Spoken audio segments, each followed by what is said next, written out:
سوال آیا ہے کہ ان بھائیوں کے بارے میں بات کریں جو مسلمان نہیں ہوئے یا مسلمان ہیں لیکن اسلام سے بہت دور ہیں اور وہ واپس آنا چاہتے ہیں، وہ ہمارا شو دیکھتے ہیں، ان کو ہماری باتیں بہت پسند آتی ہیں۔ آپ ان لوگوں کو کیا نصیحت کریں گے جو ایسی حالت میں ہیں کہ وہ کون سا بنیادی کام کریں کہ وہ واپس دین کی طرف آ جائیں، سیدھے راستے پہ آ جائیں؟ اوکے، پہلی بات تو یہ کہ آپ کو اپنی زندگی کا سب سے بڑا موقع مل رہا ہے، یقین کریں۔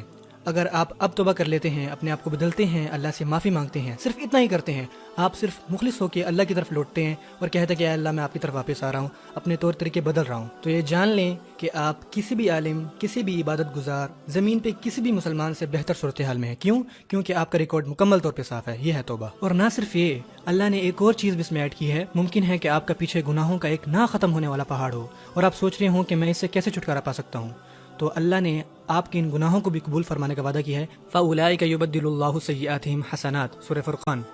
لوگوں میں سے وہ جو مخلصی سے اللہ سے توبہ کرتے ہیں، اللہ کی طرف رجوع کرتے ہیں، اللہ ان کے تمام نہ ختم ہونے والے گناہوں کے پہاڑ کو نیکیوں کے پہاڑ میں بدل دیتے ہیں، صرف اس لیے کہ انہوں نے توبہ کی۔ تو نہ صرف آپ اب زیرو گناہوں سے شروع کریں گے بلکہ آپ کروڑوں نیک اعمال سے شروع کرتے ہیں، کیونکہ آپ کی جتنی بھی برائیاں تھیں وہ نیکیوں میں تبدیل ہو چکی ہیں، صرف اس ایک عمل سے۔ یہ ہے وہ موقع جو آپ کو مل رہا ہے۔ اور اللہ ان لوگوں کو بھی جانتا ہے جو بلا ضرورت تاخیر کرتے ہیں، جو پیچھے ہٹے رہتے ہیں۔ اللہ قیامت والے دن ایسے لوگوں کے بارے میں فرماتے ہیں کہ وہ شخص کہے گا کہ بس میں بھی جنت میں جانے والا ہوں، پر سامنے ایک دیوار بن جاتی ہے اور وہ کہے گا کہ یہ کیا ہوا؟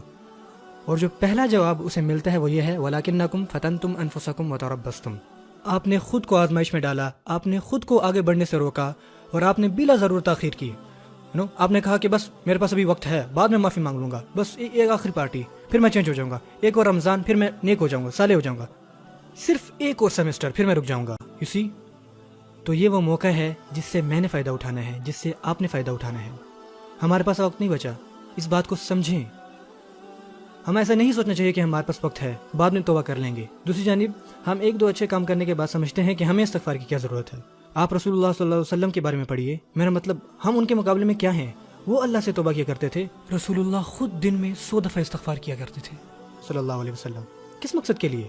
کیونکہ وہ جانتے تھے، پہلی بات یہ، اگر کوئی غلطی ہوئی ہے تو اس کو صفر میں تبدیل کیا جا سکتا ہے اور تمام برائیاں نیکیوں میں بدلی جا سکتی ہیں، تو پھر ہر وقت مغفرت کیوں نہ مانگی جائے۔